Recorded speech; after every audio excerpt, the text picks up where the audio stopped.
Hey everyone, so today we'll be solving a problem which occurred in Leetcode biweekly contest that was held on 25th of October, and the problem is as follows. So we have to count the number of ways to choose coprime integers from rows.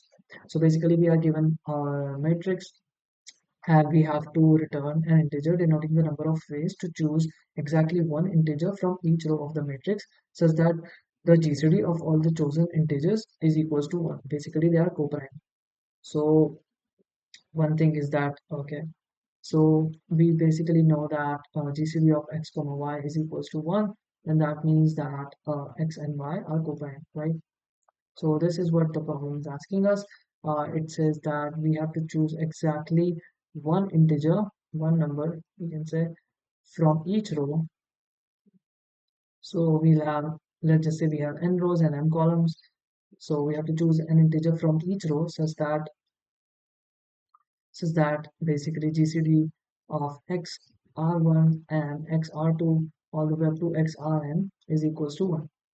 So we have to count the number of ways and return the answer modulo 29 plus 7.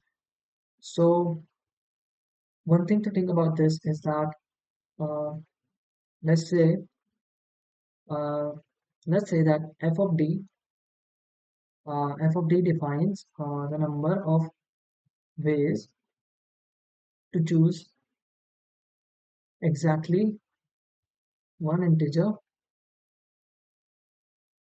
from uh, from each row of matrix such that GCD of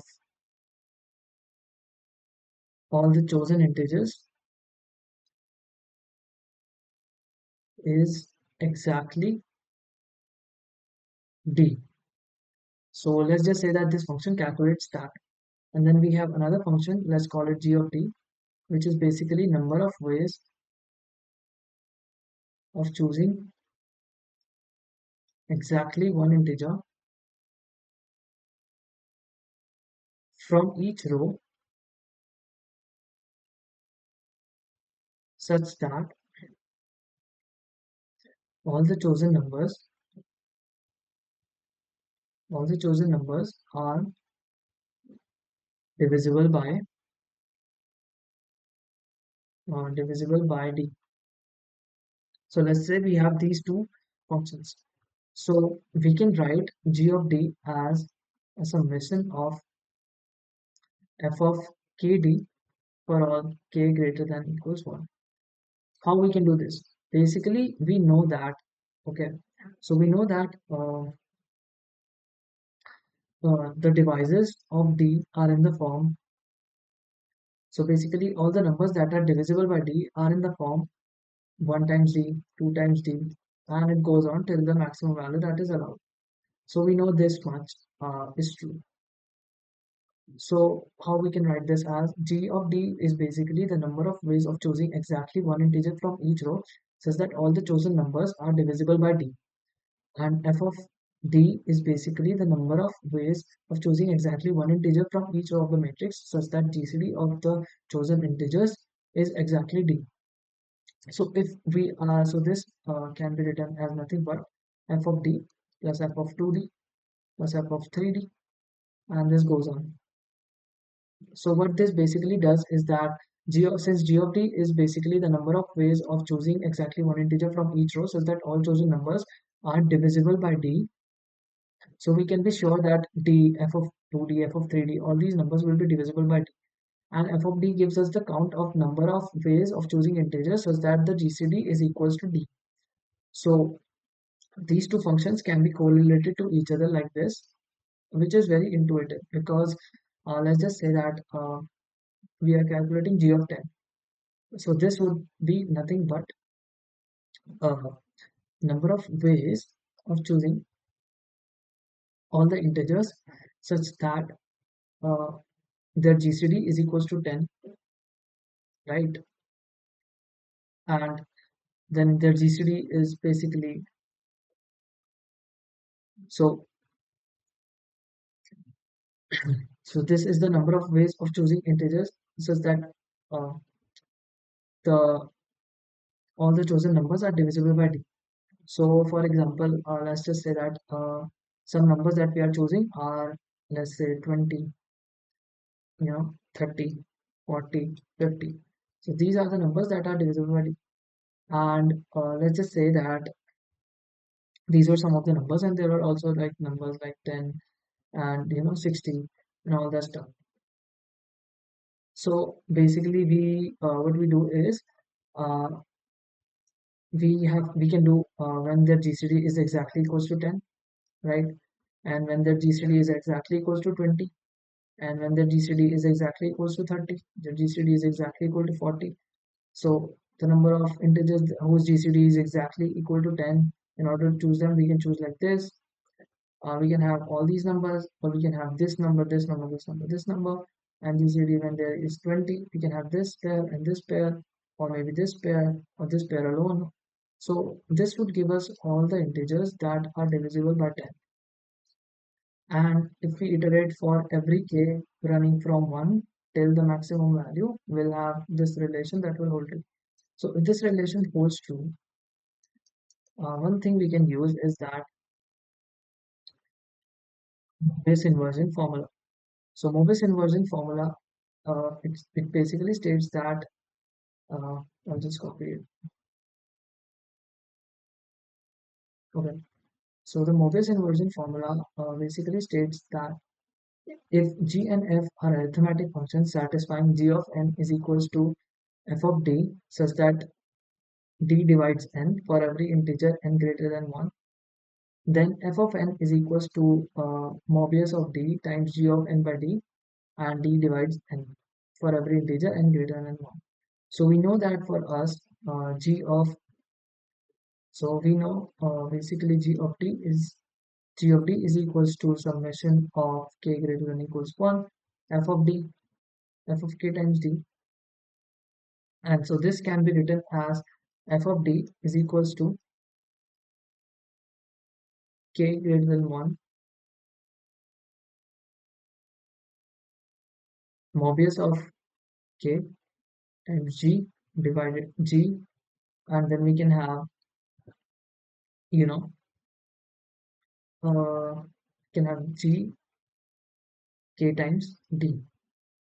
So we can write this in a similar way to the Möbius function using the Möbius inversion formula. So, so if we have this form with us, so this is nothing but, so as we define f of d as the number of ways of choosing exactly one integer from each row such that their GCD is exactly equal to d. So we can easily calculate f of 1 as summation of k greater than equals 1, u of k, and g of k. So this is basically, so we need to calculate, so for our answer, we need to calculate the number of ways of choosing exactly one integer from each row such that the GCD is equals to 1, and that is exactly f of 1. So now what is left is for us to calculate this summation. So g of k can easily be calculated by keeping a count for each of the rows.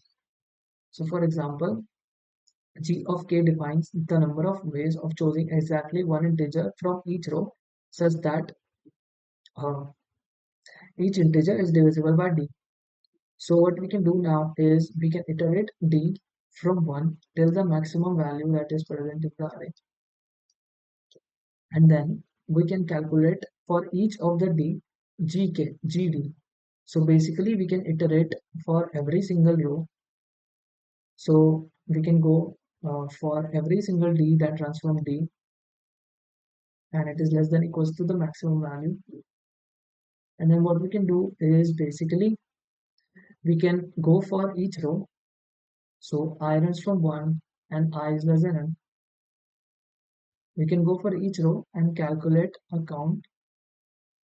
So for j runs from 1 and j is less than m and j plus plus, we can increment count of b comma I plus plus. So count basically stores for every single d what are the number of divisors, what are the number of multiples that are, what are the number of multiples that are present in each row. So for example, if we are considering d equals 4 and we have a row like 4, 8, 7, 3, 2, 12, 16 and 20, then count of 4 comma 1 will count of 4 comma 0 will be equals to this and this, so that's 2, and count of 4 comma 1 will be equals to this and this, that will be equals to 3. And so g of k can easily be calculated as the multiple of count of k comma I for all I running from 1 till n. Because if there are two ways of choosing integer from this row and three ways of choosing integer from this row, then we can have a 412, we can have a 416, we can have a 420, or another way is 812, 816, 820, which is nothing but 2 times 3. So this will be the multiplication of all the ways. So we can easily calculate g of d for every d, and we can also calculate u of d for every d.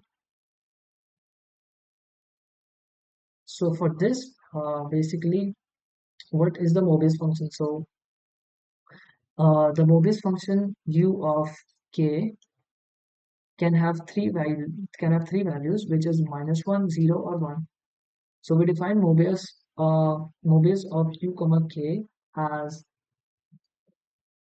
-1 to the power r if k is a square free number, and otherwise 0 otherwise. So what we can do here is that, let's just say we are talking about 100. So what is u of 100?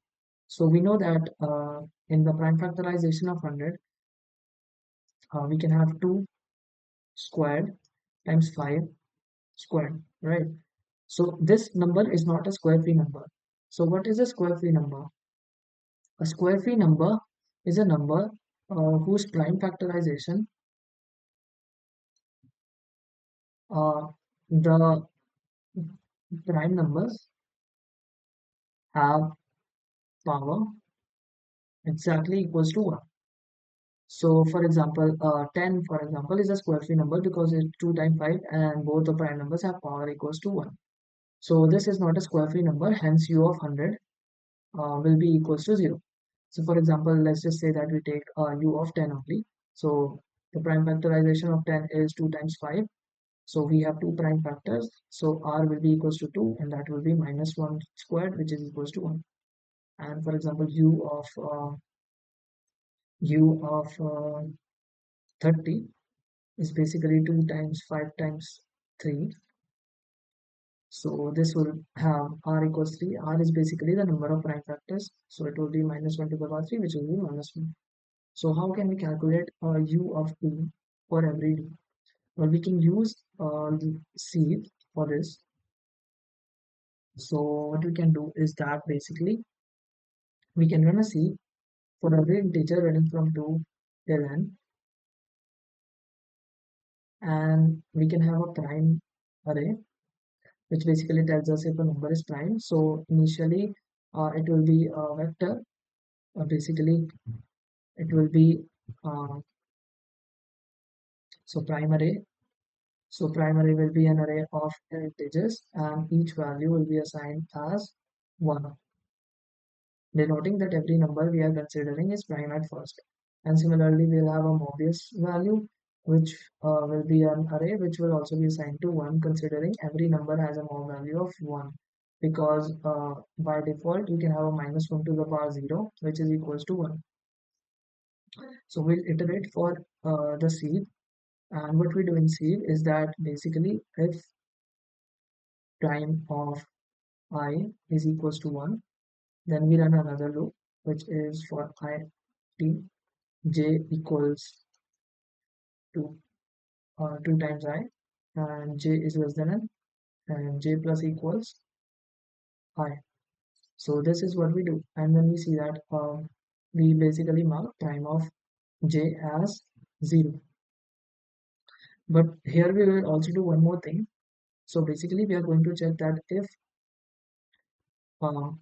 j divided by I modulo I is equals to 0, then this number is for sure having a square prime factor. So we'll mark Möbius of j as 0.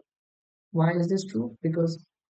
Uh, because j divided by modulo I is the same as saying j modulo I times I is equal to 0. I did this because I times I can overflow, so we can write this as that. So this means that if we are saying that we only go into this loop if I was a prime factor, and if j modulo I times I is equal to 0, then this would mean that basically j will have a prime factor I raised to the power square for sure in its prime factorization. So we just mark modulus of j as 0, and then we'll have two things. So basically we can mark modulus of j as minus of Möbius of j, because we encountered another prime factor that was not a square, that did not have its square in the prime factorization of j. So for the first time, we'll mark Möbius of j as minus of Möbius of j, which will be initially 1, so it will be minus 1. For the second time, it will become 1. For the third time, it will become minus 1. So this will keep going. And we'll also mark, so one more thing we have to do is that instead of 2i, we'll now iterate from I. This is because we also have to mark the Möbius for I, which will be equals to minus 1 only. And even if we mark prime of I as 0, we don't really need it afterwards, so it's fine. We only care about Möbius. So we can calculate the Möbius in this way. If you want to know more about how to calculate Möbius, I think so. This is a good tutorial in which you can learn more about it. It also has a calculation that you can do and some nice problems. For example, find out the number of coprime integers x comma y in the range. So this usually takes n square by brute force, but you can do it in O of n log n, or yeah, O of n log n in by Möbius inversion, or maybe O of n. So yeah, so by using this formula, basically we can do this problem. So now, all we have to do is we have to calculate f of 1, which will be equals to k greater than 1 g of k times modulus of k. So both these values can be calculated, and we can do this problem in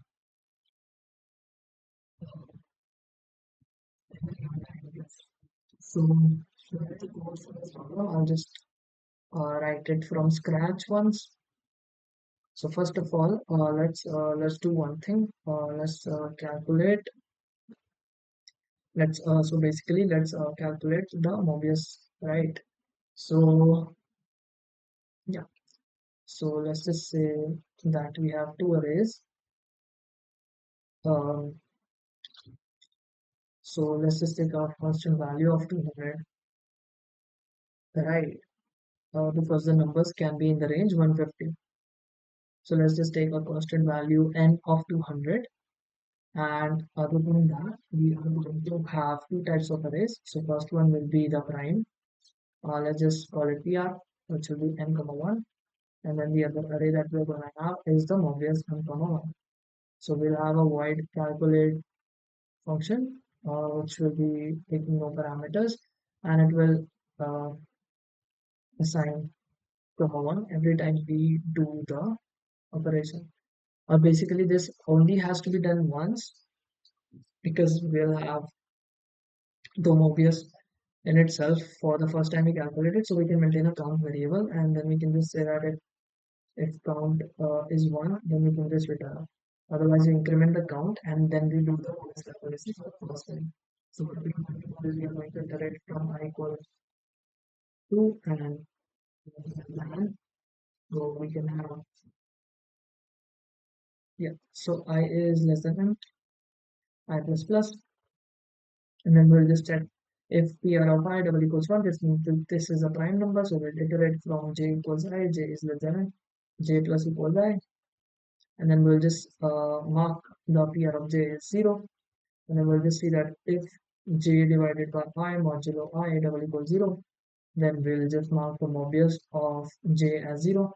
Otherwise, the modulus of else the modulus of j will be equals to minus of modulus of j. So this is how we can calculate the modulus function, the modulus value for each of the integers. Right. So yeah. So this would give us the modulus function. Now we have to do the problem. Now we have to use it. So basically, n is the size, n is the number of rows, and n is the number of columns in our matrix. So we are going to keep a count array, which basically runs for every single value in n and for every single row. So we have n rows. So we'll make this for n rows and initially it will get 1. So what we'll do is we are going to iterate from I1 till IN, or maybe rather it's good to say that it's D1 and Dn, and then we'll iterate for every single row and for every single column. We'll do this. So basically, we are going to go from J1, Jn, J plus plus, count of D comma I plus plus, and this will only be done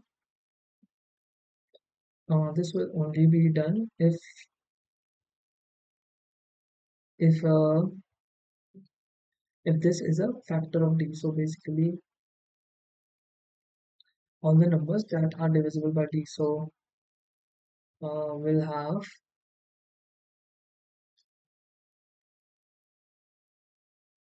basically matrix of I comma j modulo b double equals 0. So we are going to have this, and if this is indeed true, then that means that matrix of I comma j is a multiple of d. So this basically gives us g of d. And then what we can do is we can do this. So we have our answer. Let's just call it 0. And we'll iterate for every single divisor that we can have. So basically d runs from d. And then we are going to calculate a value which will be going for every single row. Um, so we are going to calculate a current which will be equals to the Möbius of D, and this will be times the value. So because we have to do it every time, so it will be count of D and I. So this will be the current Möbius for the current row, or rather we just yeah. So instead of doing this, we just have to multiply with integers. So we'll just do value is equals to value times, or rather, since we have to maintain a mod, we will do value times um count of D comma I modulo or mod, and then we'll just do a value equals uh, value modulo 1 and minus modulo mod, and then or basically it's not minus 1, it's Möbius. So it's Möbius of I. And then finally, we just have to add this to our answer. So answer will be answer one modulo plus value one modulo, and then we can just return our answer. Also, we have to calculate a mod here. So I just have to mod as 197. So, so this basically is the multiplication function. And okay, so it should be here. Yeah.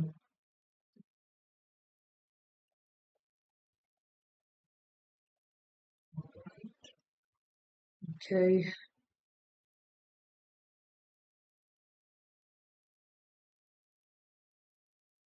cannot be represented by it, but I am already taking the module over here.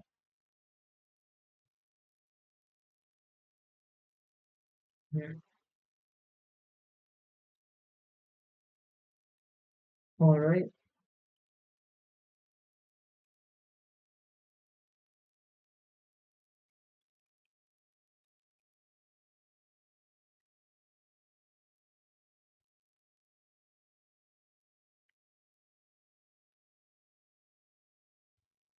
And this shouldn't be,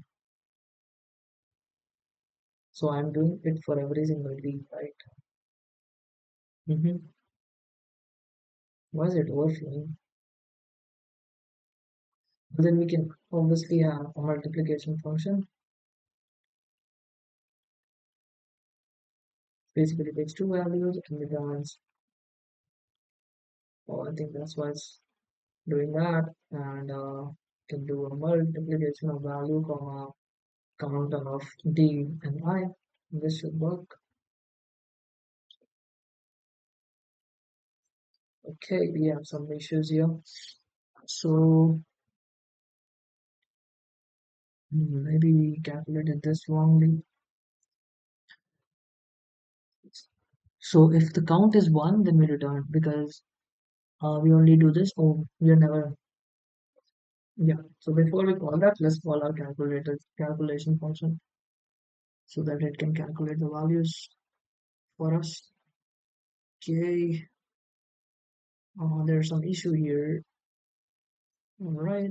Mm, it's a good idea too for us to return answer plus modulo or modulo because the answer can be negative. So yeah. So I think this should work. Yeah. So this was a problem, and so this count of the yeah. So this was the problem, and I think there must be better ways to calculate this Mobius. This one is n log of log n, but you can also do it in of n in a clear by using linear sieve. And yeah, I think we use count of d to calculate the number of values that divide that are basically multiple of d that d divides, and then we just calculate the multiplication function, which was similar to this value right here. So we are basically calculating this inside this loop, and once we have this, we are multiplying gk by the modulus of k. So we are doing that here, multiplying it. So it can be minus 1, 0, or 1. And based on that, we are just summing these values and adding it to our answer. And then we're returning an answer plus 1 because this can be a negative value as well because modulus can be negative. So this is one way to solve this problem. And yeah, if you want to know more about Mobius, you can read this wiki or this formula, or in general, one more formula for Mobius is um, let me just write that also here. So one more formula that we have is it's basically Mobius of d divides n for every d. If we sum this will be the epsilon of n, which will be equals to the inversion formula of inversion bracket n equals 1. So inversion brackets are basically brackets which return either 1 or 0 depending upon the condition is true or false. So if n is 1, then only this condition holds true. And this can be easily proved by just substitution. Let's just try to prove that. So for example, for 10, for n equals 10 and for n equals 1. So for n equals 1, we know that 1 can be represented as 1 has no prime factors. So u of 1 is basically minus 1 to the power 0, which is equals to the 1. So this holds true for n equals 1, right? Because uh, if we are doing the summation of all the divisors of 1, which is basically only 1, because 1 only has one divisor, that sums out to be n. For example, for 10, we have divisors such as 2, 1, 5, and 10. So modulus of 1 we know is 1. Modulus of 2 is basically the prime factorization of 2 is 2. So modulus is minus 1 to the power 1, which is equals to minus 1.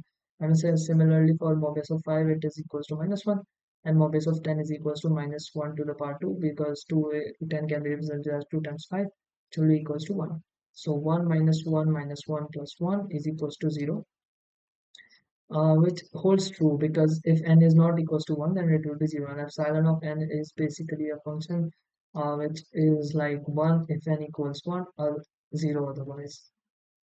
So this is the thing we can use. And so this is the Mobius value that we can have. And we can also try to solve one more problem here. So that was mentioned there. So basically, we are given a range 1 till n. We have to find out uh, the number the number of pairs x and y such that GCD of x and y is equals to 1 and x is less than equals n and y is less than equals n and greater than equals 1. So the brute force way to do this is in O of n square, just running two loops. So we basically have to calculate a function modulo I runs from 1 till n and modulo j runs from 1 till n such that their GCD of I comma j is equals to 1. So this is an inversion bracket. It will be 1 only if the GCD of 1, GCD of I comma j is equals to 1. So if we run this loop two times and it will be a 0 value. If it is 0 value, it's going to be 1. So this can be written in a similar way like this.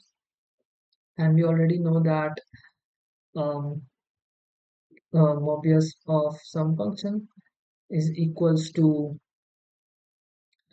um, d divides f u of d. So we can write this as I